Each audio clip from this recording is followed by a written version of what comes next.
Please subscribe to Face TV Africa and turn the notification on. Face TV Africa, ẹ jọ̀ọ́ subscribe, hete.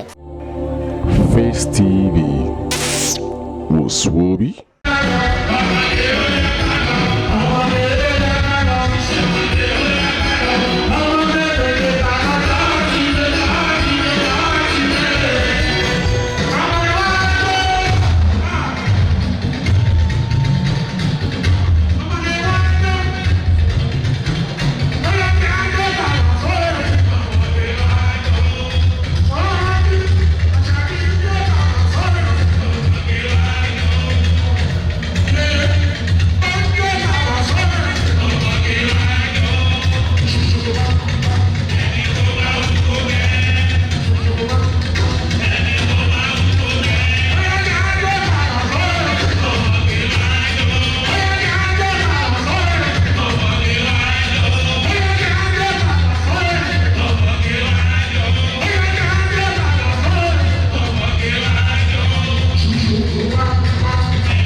Please subscribe to Face TV Africa and turn the notification on. Face TV Africa, ẹ jọ̀ọ́ subscribe, hete. Face TV Muswobi.